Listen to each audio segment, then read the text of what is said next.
Então, vamos fazer a nossa oração, agradecendo ao Pai, ao Mestre Jesus, a espiritualidade, que tanto nos ampara, que tanto nos inspira, que nos conduz à evolução, que possa, nesse momento, abrir nossas mentes, nossos corações, para o conhecimento novo que chega, e que esse conhecimento renove nossas ideias, nossas formas de pensar, de agir, e com isso avancemos sempre como ao Pai. Assim seja. Então, hoje, gente, a Ana vai começar o capítulo 2, né? É a biografia de Joseph Goebbels. Então, a palavra é sua, Ana. Obrigada. Tá dando para me ouvir bem? Eu nunca sei com esse fone. Beleza. Gente, eu tomei a liberdade de fazer uma coisinha um pouco diferente, porque, né, pelo foco do nosso estudo, né, claro, saber quem é o Joseph Goebbels e tudo mais é muito importante. Né, foi um judeu ali durante a Segunda Guerra Mundial, que foi indicado, né, pelo Hitler para trabalhar com Oppenheimer ali na criação da bomba, né, e aí quando ele percebeu tudo que estava acontecendo, né, ele começa a atrasar as entregas dele. Eu não sei se alguém assistiu o filme Oppenheimer, mas ali fica muito claro, né, toda a movimentação, todo mundo percebendo o erro que estava cometendo, e ele foi uma das pessoas que acabaram sendo mortas, né, quando eles perceberam o que ele estava fazendo. Então, como o foco do estudo é a parte da homeopatia, para mim teve uma parte no prefácio, que é a parte que eu pretendo focar, que é quando ele fala muito sobre a parte de saúde e enfermidade, né, ali na apresentação. E eu acho que é aí que começa a entrar mais no nosso tema e naquilo que a gente está buscando entender. Então, eu utilizei algumas coisas do André Luiz, eu usei o livro que a gente tinha conversado, né, que é a Fisiologia da Alma. Tem um capítulo, o capítulo 4, para quem quiser dar uma olhada, exclusivamente sobre a saúde e a enfermidade. Então, eu vou lendo um pouquinho aqui das anotações que eu fui fazendo. Então, a gente tem acompanhado aí ao longo do tempo, né, a humanidade vem debatendo, né, o que é saúde, o que é enfermidade. A gente já avançou muita coisa, né? Hoje a gente já tem aí os médicos, eles já entendem, né, que o adoecimento é um adoecimento psicossocial, né? Então envolve muita coisa. Mas a gente sabe que tem muito interesse em jogo, infelizmente, né, da indústria farmacêutica, dos médicos, psiquiatras, enfim. Então a gente ainda afasta muito da realidade, né? E pela falta do conhecimento religioso, os médicos, a gente até conversou isso, né, no primeiro estudo, que a gente está ficando, os médicos estão ficando meio sem recurso, né? A gente às vezes chega ali com adoecimento, eles te dão hoje um medicamento para uma coisa que talvez seja similar. E o quadro como um todo, ele não é levado em consideração. Bom, então, a gente já conversou, né? Acho que todo mundo aqui já é claro que a enfermidade, ela tem origem exclusivamente em nós, né? A gente tem sempre a tendência de colocar a culpa no externo e a gente esquece que o adoecimento é por conta nossa. Então, são por desordens psíquicas, são as nossas más inclinações, e o adoecimento, ele é um adoecimento do perispírito e que se reflete no corpo. E tem até uma parte deixa eu ver se está fácil aqui. Mas foi um outro artigo que eu estava lendo, da FEB, se eu não me engano, que eles estavam falando que o adoecimento, ele é do perispírito, e às vezes o adoecimento já são tantas encarnações por vezes ali que o adoecimento está vendo, que quando ele reflete no corpo é só porque ele emergiu. O adoecimento, ele já estava ali há muito tempo, né? Então a manifestação do corpo às vezes é o último sinal daquele adoecimento. Então às vezes já são encarnações afim. Bom, então o adoecimento, a gente não pode falar só do adoecimento padrão, né? A gente tem o adoecimento que são ansiedades, azasias, processo de má digestão, câncer, baixa imunidade, isso tudo são formas de adoecimento, né, que são gerados por nós.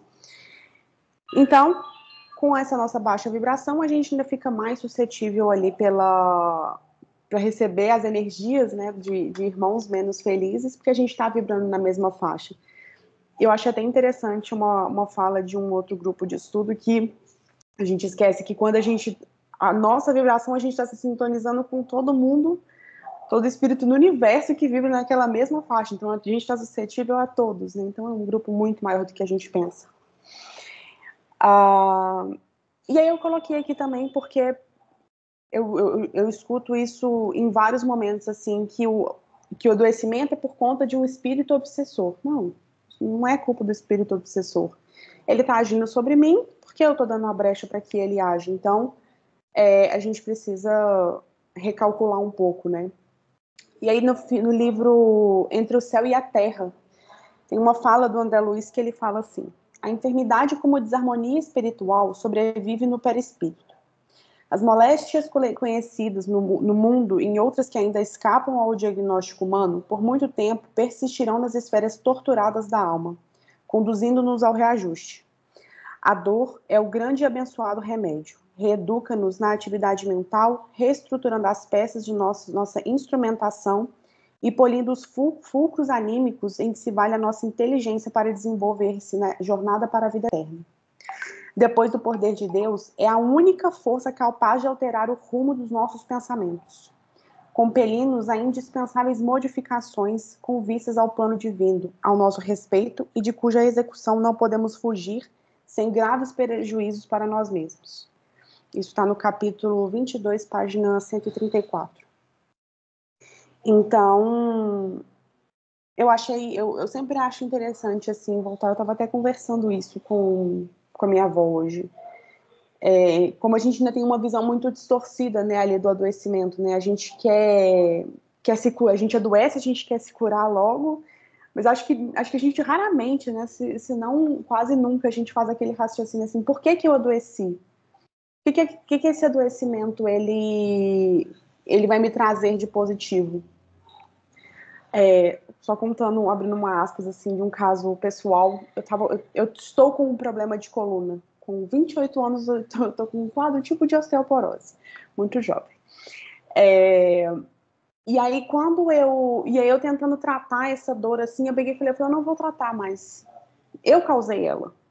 Então, agora eu preciso fazer as pazes com essa dor, porque eu lesionei, por quê? Porque eu estava tirando 100% o foco da parte espírita e indo para a academia pensando no corpo e pensando na parte física e na beleza e tudo mais. Falei, não, preciso fazer as pazes com essa dor, sabe? Assim, essa dor, ela foi o meu resgate para lembrar, assim, você está indo além, sabe? Mais do que precisa. Por que você está fazendo isso? Qual que é o propósito? E desde então a gente vive amigavelmente. Toda vez que ela dói muito, eu falo, bom dia, dor querida, vamos lá, vamos juntas.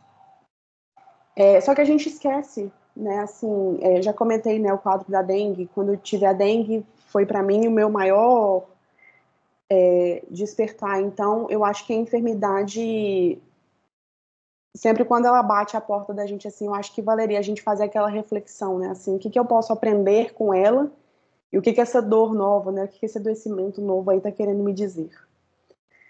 Gente, até aqui tudo bem? Alguém quer falar alguma coisa? Tá, beleza. Bom, vou pegar então um pouquinho aqui do livro da Fisiologia da Alma, porque tem umas falas que são bem interessantes, assim, do Ramatiz, que ele... Eu vou ler sempre as perguntas e um pedacinho das respostas, assim, que eu destaquei, que me chamaram a atenção. Então, perguntam para ele assim, antes que nos transmitisse as vossas considerações sobre a eficácia do tratamento homeopático prometidas para daqui a pouco, gostaríamos que nos explicasse como é que as moléstias se originam particularmente no mundo oculto das forças que alimentam o pensamento e o sentimento. E ele começa falando assim, a saúde e a enfermidade são um produto da harmonização ou desarmonização do indivíduo para com as leis espirituais que do mundo oculto atuam sobre o plano físico. A alma está enferma. A medicina estuda e classifica sobre grave terminologia técnica, preocupando-se mais com as doenças, em lugar de se preocupar mais com os doentes. E aí, mais um pouquinho adiante, ele fala, trata-se sempre de um espírito doentio a despertar na carne a sua carga residual psíquica e deletérica que acumulou no passado, assim como pode tê-la acumulado no presente. é aquilo que a gente já viu, né, que o adoecimento ele faz tanto parte dos nossos desequilíbrios passados como atuais. Quando ocorre a sua materialização física, enfermando a carne, alterando os tecidos, deformando órgãos ou perturbando os sistemas vitais, é porque o morbo psíquico atingiu o seu final, depois quase sempre de longa caminhada oculta pelo organismo do doente para atingir uma periferia da matéria e nessa se acomodar ou acumular. As inflamações, úlceras, tumores, fibromas, tuberculoses, várias outras, são apenas os sinais visíveis identificando a manifestação mórbida que desceu do psiquismo enfermiço para a exterioridade da matéria. Então, para mim foi uma grande surpresa, tá, gente? Assim, que eu era ignorante de pai, mãe e filho, tá, em relação à parte espiritual. Entender que todo esse adoecimento, ele começa na cabeça, né, assim, dos nossos desequilíbrios e tudo mais. E aí, quando eu li essa parte aqui, assusta, né? Eu já até comentei em um outro grupo de estudo, assim, quanto mais a gente lê, eu acho que mais os nossos erros, as nossas faltas, as nossas más inclinações, elas tomam uma outra proporção. Que hoje a gente errava antes, falando assim, não, foi um errinho bobo aqui. Hoje você fala assim, nossa, eu errei aqui, né? Será que eu acumulei para muitos séculos para frente ou ainda dá tempo de resgatar aqui nessa vida? Então, acho que tudo assume uma outra característica.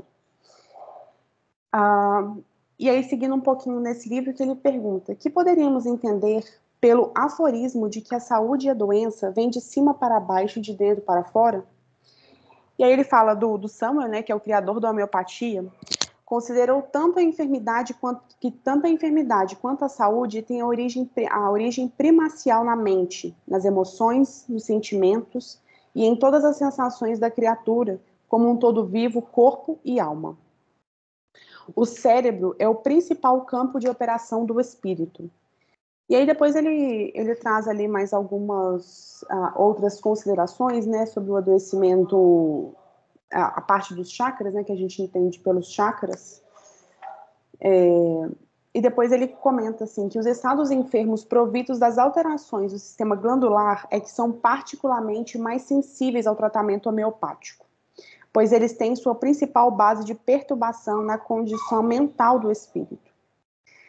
Nesse caso, é a homeopatia que melhor pode atuar através do seu cientificismo ordeiro e exato, sem obrigar os órgãos combalidos a uma drenagem intempestiva, mas reativando-lhes as energias para uma função terapêutica endógena e sensata. E aí eu fui dar uma estudada, né, porque eu também não sei nada sobre a homeopatia. Eu achei interessante que todo lugar que eu pesquisava sobre a homeopatia, o primeiro ponto que eles colocam é que a homeopatia ela não exclui a alopatia, porque a gente ainda tem um pouquinho dessa ignorância, né? Se eu começo a fazer um tratamento homeopático, eu posso pegar o remédio aqui, posso jogar fora que eu estou salvo, estou liberto, né? A gente já conversou também no outro grupo de estudo, né? Da seriedade que é sobre isso. E a homeopatia, ela incentiva o corpo a trabalhar por ele mesmo, né? Então, o tratamento homeopático, se eu entendi certo, ele vai tratar semelhante com semelhante. Então, eles pegam uma pessoa saudável, pegam aquele medicamento, dão para essa pessoa saudável para ver quais são os efeitos que vai gerar no corpo da pessoa e catagolam, né? Esse medicamento, ele provoca esses efeitos. Quando você aparece doente com aqueles efeitos, você é tratado com aquele medicamento. Então, sempre na ideia do semelhante tratando o semelhante.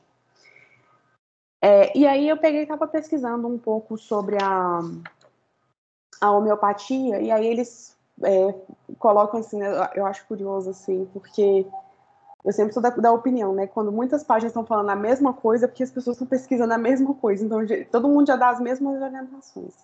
Então, o tratamento ele não pode ser genérico, pois cada pessoa é uma e o seu organismo funciona de uma forma. Então, por usar aquilo que se encontra no próprio organismo, os efeitos colaterais são quase inexistentes na homeopatia. E eles vão ter sempre como base os reinos vegetais, mineral e animal. É um tratamento sem agressão para o organismo, mas vale alertar que prescrito de forma errada pode causar adoecimento sério e até a morte. A base da homeopatia, né, são duas forças iguais que se anulam, e a homeopatia é uma diluição sucessiva de substâncias para deixar as partículas mínimas das substâncias e ajudar a manter, a manter ou equilibrar a energia vital. E eu achei isso super interessante. Oi, Célia.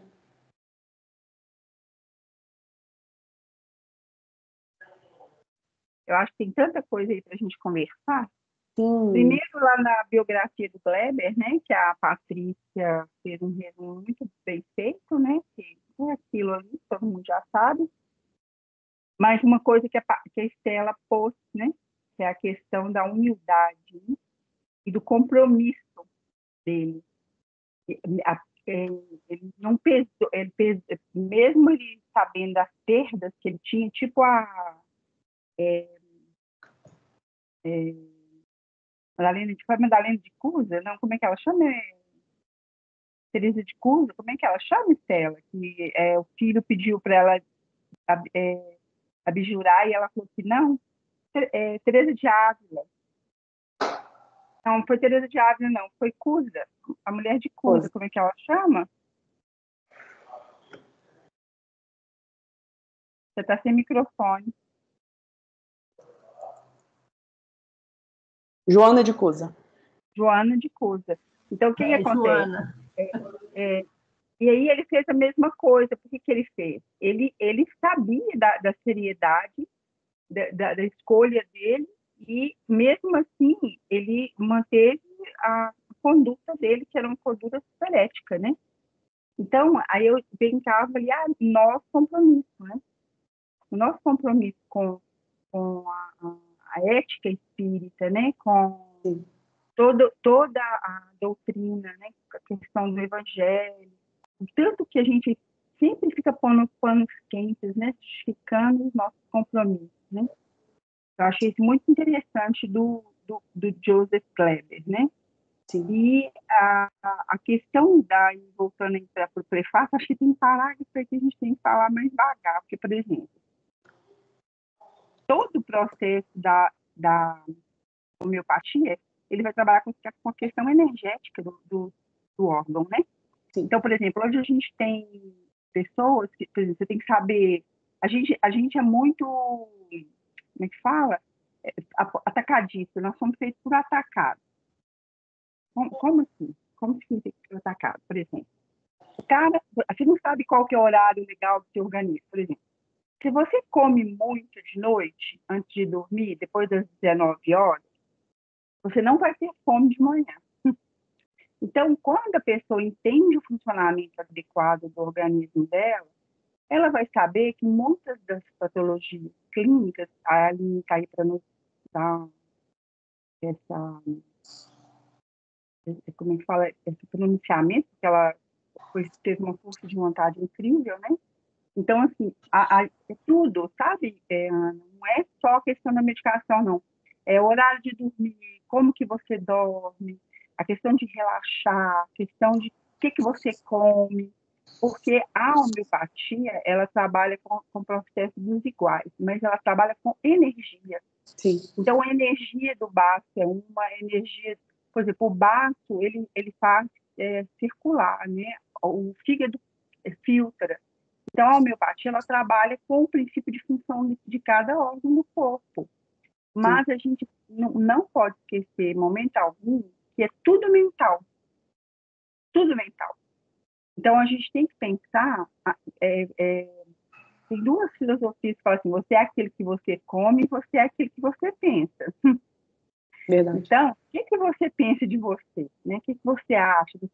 Tem gente que não fala, mas é muito introspectiva, não se sente grata, não se sente alegre, não tem aquela vontade de viver, né? Então, assim, tudo isso faz com que você estagne energia em certos órgãos do corpo. E ele não é no órgão que ele estagna no perispírito, é mental, no corpo mental, para depois se manifestar no físico.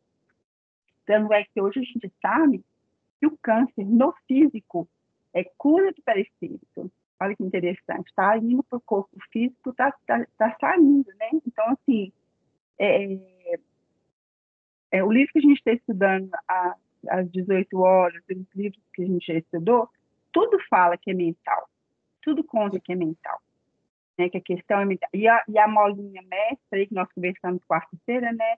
Foi a questão da força de vontade. Sim. A força de vontade, ela é muito importante, porque se você entende, mas não tem força de vontade de modificar, não adianta você só entender. Né? E tem gente que, eu não entendo, não quero saber, vai levando a vida na barriga, empurrando com a barriga, entendeu? Sim. Então, eu não concordo que a homeopatia e a alopatia tem que viver junto, não, viu, Ana? Eu discordo totalmente, porque os remédios alopatas, eles mais danificam do que ajudam. Isso é comprovado cientificamente, ele não é seletivo. Vou te dar um exemplo bem radical. Você toma uma quimioterapia, ela não vai atuar só nas células cancerígenas. Ela destrói tudo, entra destruindo tudo.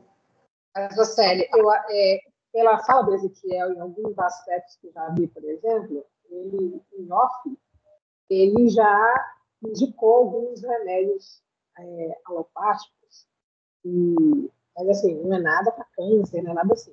Coisas mais básicas, né?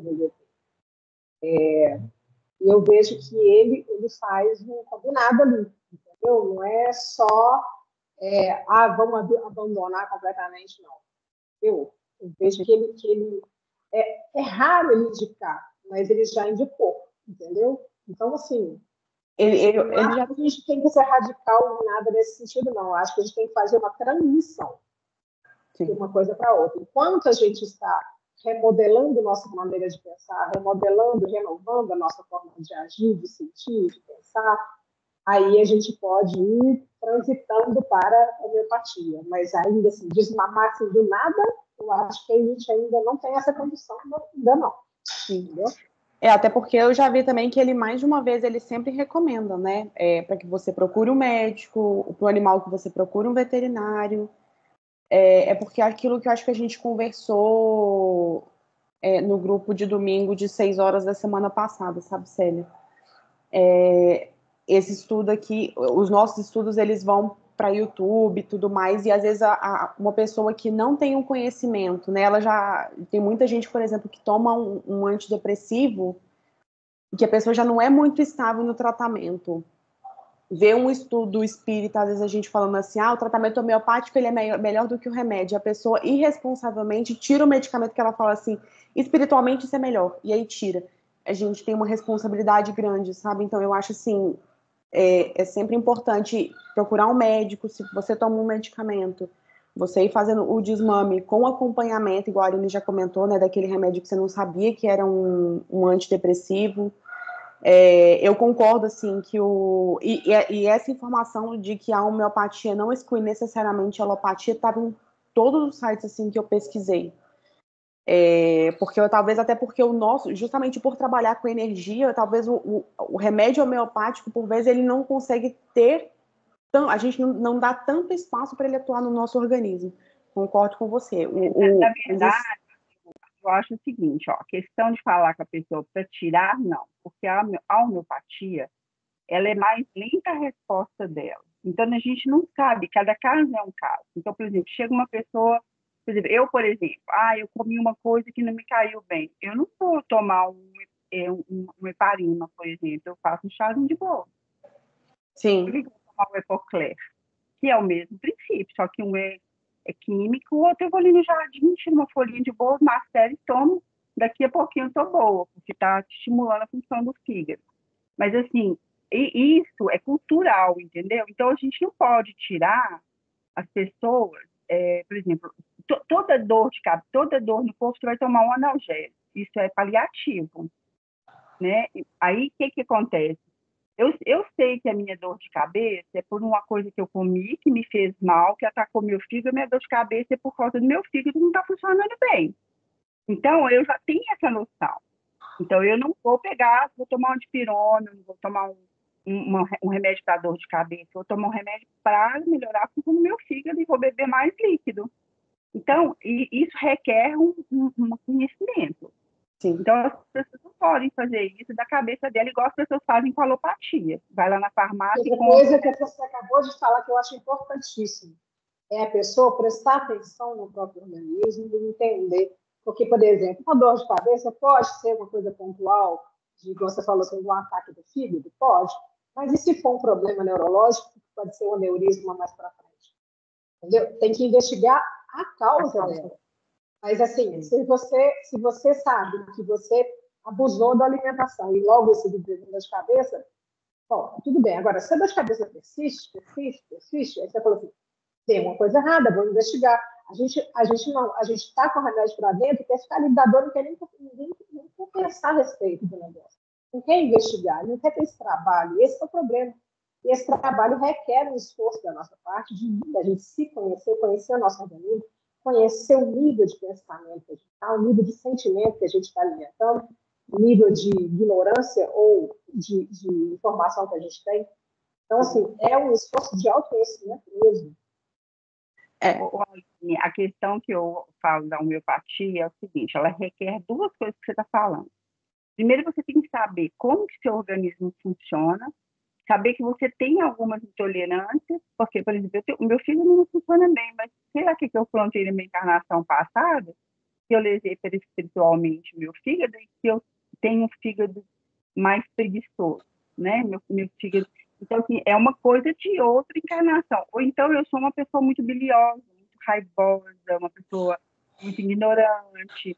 Então, a pessoa biliosa, raivosa, ela tem problema de fígado, ponto. Então, por isso, o autoconhecimento é importantíssimo. Porque se você sabe que você tem esse tipo de pensamento, esse tipo de alimenta esse tipo de sentimento, você sabe, nossa, toda vez meu dia está atacado. Agora, se eu sou uma pessoa equilibrada, tranquila, não tenho nenhum surto de ira, não tenho nenhuma, como diz, sensação raivosa e tudo mais, e eu continuo tendo problema de filho, aí pode ser outra coisa, igual você falou.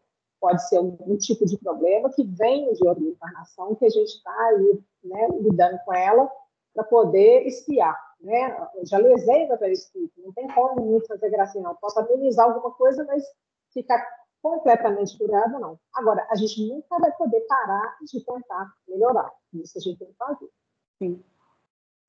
O problema que eu entendo assim, eu sou formada na alopatia, então eu percebo que ela não vai no cerne do problema, não. Por exemplo, você está com um tumor, o que o cara faz? Ele vai lá e extirpa o tumor cirurgicamente, né? E te está com um monte de remédio que agride o organismo como um todo, e você sai satisfeita do consultório. Você não procura saber de por que causou esse mínimo. Aí, tempo depois, começa tudo de novo, o tumor volta, porque a causa não foi extirpada. A causa está mental. Mas vamos continuar deixando a Ana.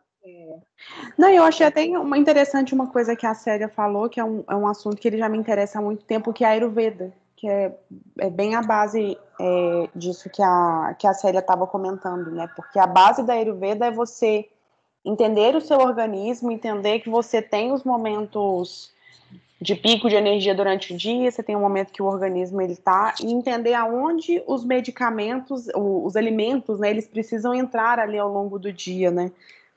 E eu acho que a gente tá tão na loucura ultimamente, assim, né, igual a gente tá conversando, né, assim, de se medicar e tudo mais. A natureza, ela por si só, a gente vê que a natureza se renova, então a gente tem os frutos da estação, né, porque é aquilo que o organismo precisa, né, não é à toa, né, que a natureza, ela gira dessa forma. Gente que não sabe fazer essa leitura ainda, eu outro dia me peguei pensando assim, o que a gente chama de alimentação, de paladar, né, de gastronomia, de gosto, na verdade, é só você medicando o seu alimento, o seu corpo o tempo inteiro. Você trazendo os elementos para dentro do seu corpo para você ele funcionar normal. Por isso que é importante se alimentar direito da maneira certa, mas a gente tem que aprofundar nesse conhecimento para saber, como você falou, qual horário, que dia do mês, por que em tal época do ano tem mais isso do que aquilo, porque precisa, o clima está quente, às vezes vai precisar recompensar certas coisas. Então, se a gente tem esse conhecimento de como que o alimento vai agir no meu corpo, o que eu posso comer, vamos supor que existisse, idealmente falando, um alimento certo para comer de manhã, um alimento certo para comer na hora do almoço, um alimento certo para comer na parte da tarde e outro à noite. Entendeu? A quantidade de água misturada com não sei o quê, vamos supor que eles falam, né, que o correto é comer a água e beber os alimentos. Né? Por que é comer a água? porque essa hidratação ela vem dos alimentos, a água pura, essa água de torneira que a gente toma, ela contém muitos metais pesados, ela é muito filtrada, tira a maior parte dos minerais que existem, que são benéficos para o organismo. Então, você imagina, se eu quero me hidratar, eu não posso pensar só em ficar, eu tenho que tomar 4 litros de água por dia porque minha peso cai. Não existe isso, gente. O que tem que você fazer é, na alimentação que você faz, ali ter a água que você precisa. E quando fala beber dos alimentos, é que é a mastigação. Tem que já deixar de descer pela garganta líquido já. Então, a gente tem que pensar nessas coisas todas. Sim. Entendeu? Estou falando do princípio da macrobiótica, né? Porque a macrobiótica fala assim, se você pegar um pedaço de carne e mastigar ele 30 vezes, você vai cuspir. Porque por mais temperado que ele seja, o gosto é ruim, né? Então, assim, a macrobiótica, ela fala com você para você comer, para você não introduzir muito tempero. Por exemplo, os sucos ser naturais, sem açúcar, sem adoçante, para você sentir o gosto dos alimentos, o que é o gosto de cada coisa. Mas o que eu achei interessante que a Ana trouxe da gente lá do Fisiologia da Alma, né, do Ramati, ele fala a mesma coisa a respeito da questão, né, energética, né? Então, por exemplo, de manhã o seu nível energético está mais alto, o metabolismo é melhor. Então, por que a gente tem que tomar algumas drogas de manhã? Por causa da questão do você dormiu à noite, o cortisol está alto, o metabolismo está alto, e aquele remédio vai atuar melhor naquele horário. Por que você tem que tomar um remédio à noite antes de dormir? Então, tudo isso tem um porquê.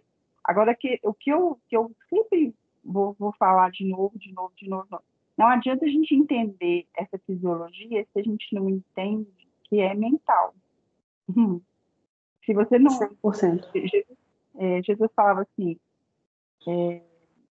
teve uma hora que ele falava assim, vai e se apresenta ao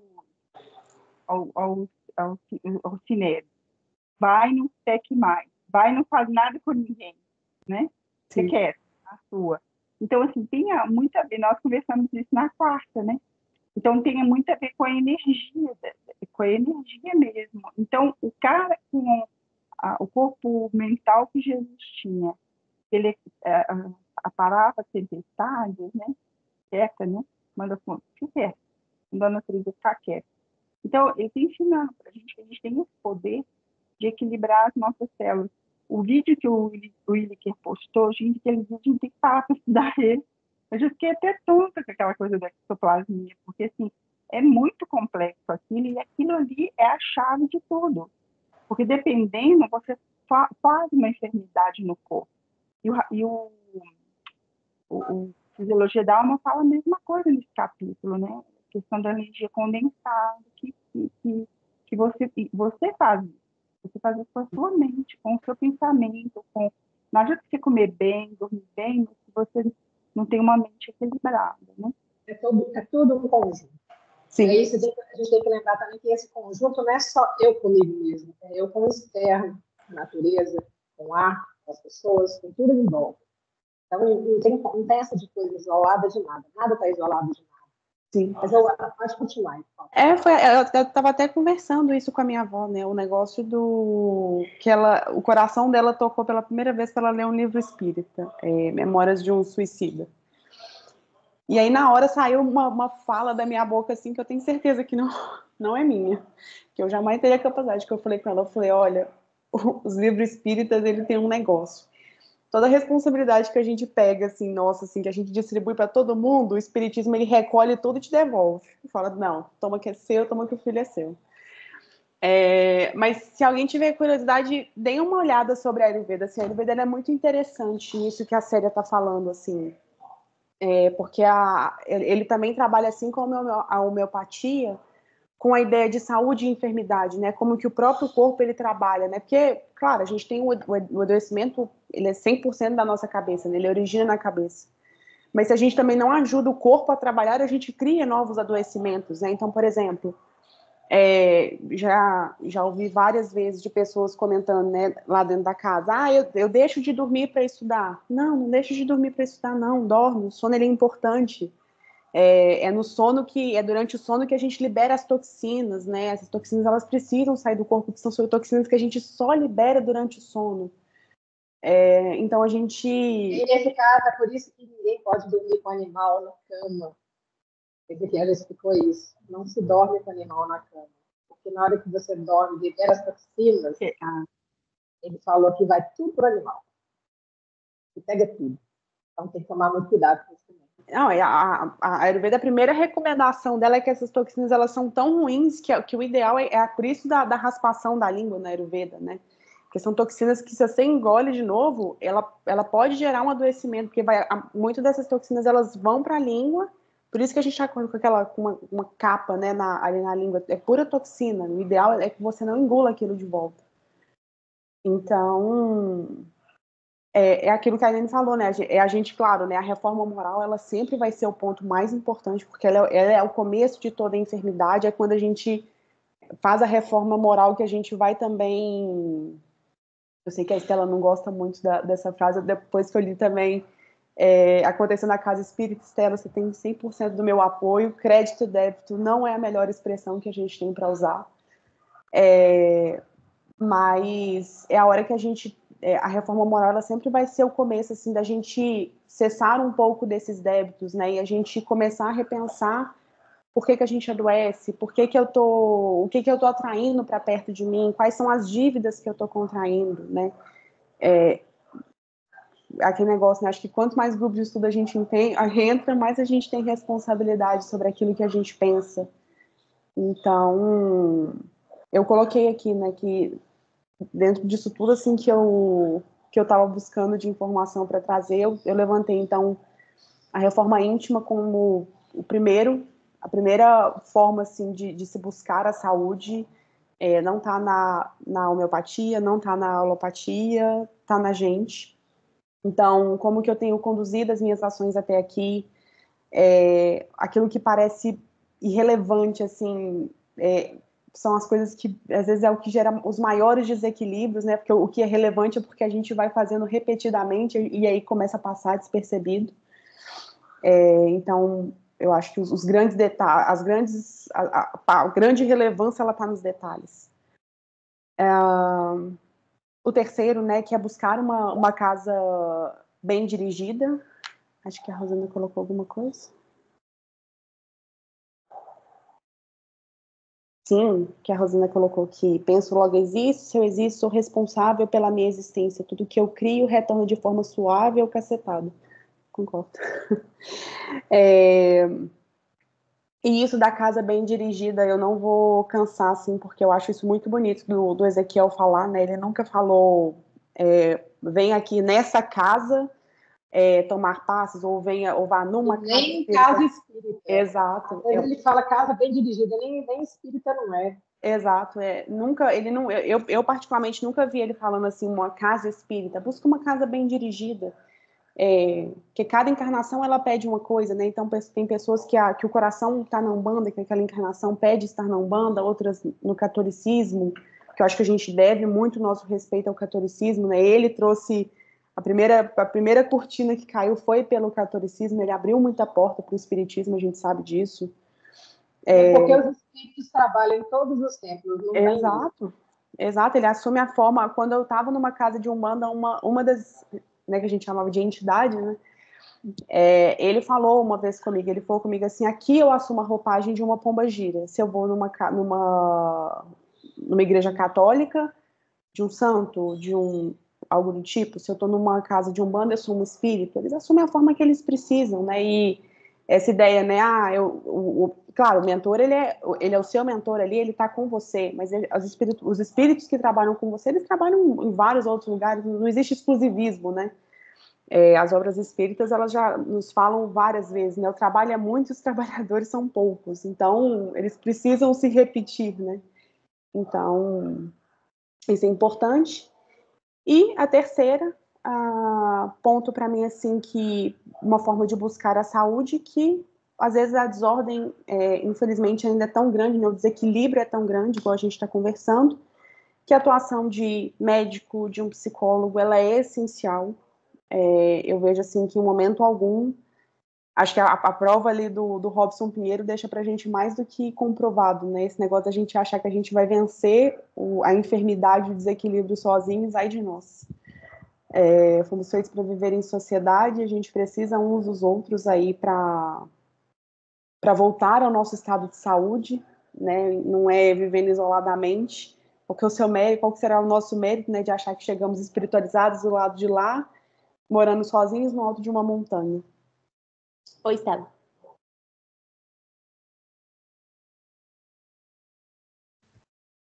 Isso que você falou é muito importante. A gente, quando está com algum problema, e a gente sabe que o problema está com a gente, né, está ali, nós procuramos de tudo. Eu, quando passei por um problema, fazia de tudo, tudo faz é bom, rezava e nada dava jeito, porque eu não estava conectada com o alto. Mas Deus estava ali, meu anjo de guarda, meu protetor, estava ali. Stella, nós estamos só esperando você dar um clique. E aí o médico que eu faço tratamento com ele é de homeopatia, ozônio, terapia neural, e ele era tipo psicólogo, ele é tipo psicólogo. Aí um dia eu falei muita coisa, chorei, ele falou, olha, Stella, vou te dar um remédio hoje homeopático, que é uma dose única, e vai dar uma reação que você não vai esperar, mas vai ser uma pum, dose única. Eu manda ver. Nossa, eu tomei e as coisas foi aquele borbulhar dentro de mim. Eu chorava, gritava e queria conversar com alguém, queria morrer, queria viver. Aí pronto, melhorei. Aí caí de novo, melhor. Então vamos para a segunda parte da homeopatia, dose única. Fica atenta. Foi a mesma coisa. Foi aquele. Eu falei com ele que era bruxaria, que nem era homeopatia, que eu não ia tomar mais. Aí o tempo foi passando, a gente conversando, ele tratando, outros remédios também. E um dia, eu não sei falar, ia na Tenda do Silêncio, que é um banda que eu comecei lá. Deu um clique que eu não sei falar para vocês qual foi a terapia que ajudou mais nesse clique. Mas quando veio esse clique, você vê, puxa vida, eu sou responsável por tudo. Eu sou responsável pela minha tristeza, pela minha alegria, pela minha vida. Eu sou responsável pelo meu passado, meu presente e meu futuro. Pronto, isso foi o suficiente. Ele deu mais umas doses de homeopatia e hoje tem dia que eu rezo ajoelhada. Aí o Vicente até fala, para que você está parecendo essas beatas? Eu falo, só eu sei o porquê que eu estou rezando ajoelhada. Porque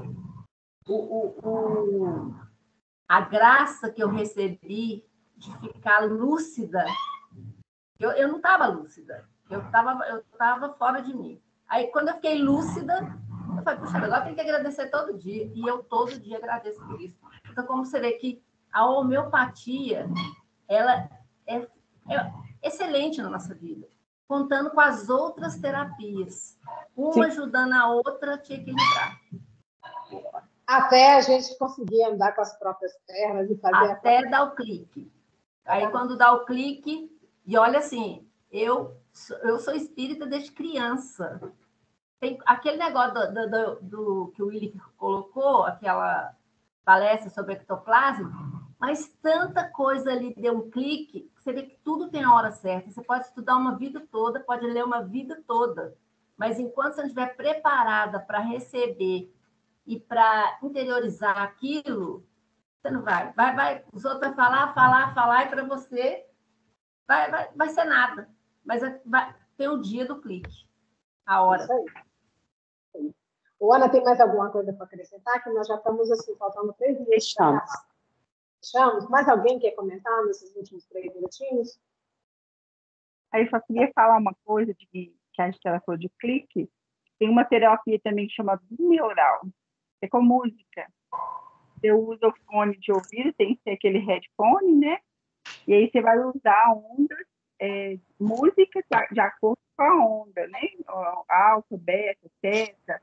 E aí ela vai estimular uma região cerebral, o meu, né? Eu tô... Aí vai estimular uma certa onda do seu cérebro. E aí isso vai estimular a cura. Olha que interessante, né? A gente já tinha essa história da musicoterapia e agora a gente já tem uma musicoterapia mais direcionada ainda, né? Que é a questão das ondas bineurais. Né? Aí. Gente, mais alguém quer comentar? Nós Peraí, temos... só mais uma coisinha rápida. Esse negócio da música que a Célia falou aí, Mozart, gente, é impressionante. Aqui de manhã eu coloco Mozart, os cachorros todos dormem. Parece assim que eu me... aqui em casa. Aí passa assim, aqui tem muito bem-te-vi, né? Que tem árvore aqui no fundo. Então, assim, aí eu começo a escutar os bem-te-vi, as maritacas passando. E instintivamente eu começo a agradecer a Deus por aquilo. Gente, é uma coisa maravilhosa. É uma conexão maravilhosa. Pode colocar, Aline, que eles vão gostar. Vou colocar assim, bom que dorme tudo, me dá sossego um pouco. No livro Nosso Lar tem uma parte, né, que o André Luiz fala, né, que a governadoria percebeu, né, o efeito da música e por isso que fica a música constante tocando em Nosso Lar, né? Isso aí. Gente, então vamos encerrar. Eu vou pedir então a Edésio para fazer a oração final. Você está quietinho aí, chegando a beiradinha, tá bom? Obrigada, viu, Ana? A sua parte então encerrou. Você vai fazer a biografia dele. Acho que todo mundo leu, todo mundo entendeu ali, né? Não acho que não há muito mais o que acrescentar ali, não. Né? Então, quem vai fazer o próximo capítulo, é o terceiro capítulo, já tem um nome, eu não estou com a lista aqui agora, não, mas depois eu coloco lá no meio. Então é isso, Adélio, a palavra é sua. Obrigada, viu, Ana? Foi muito bom. Obrigada pela colaboração dos comentários. Foi muito bom.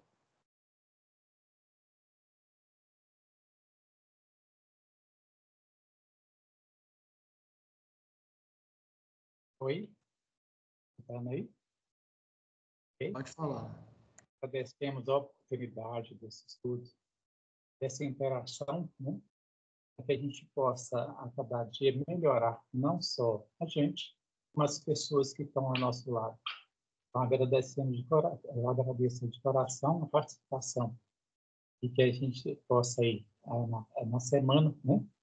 Estudar ainda mais e tirar proveito de toda desses estudos, né? E para que a gente possa, a cada dia, melhorar. Okay? Pai nosso que estais no céu, santificado seja o vosso nome, venha a nós o vosso reino, seja feita a vossa vontade, assim na terra como no céu. O pão nosso cada dia nos dai hoje, perdoai as nossas ofensas, assim como nós perdoamos a quem nos tem ofendido. E não nos deixeis cair em tentação, mas livrai, Senhor, de todo mal. Amém. Gente, uma excelente semana para vocês, né? Para nós. Obrigada. Tchau, gente. Obrigada. Daqui a pouco.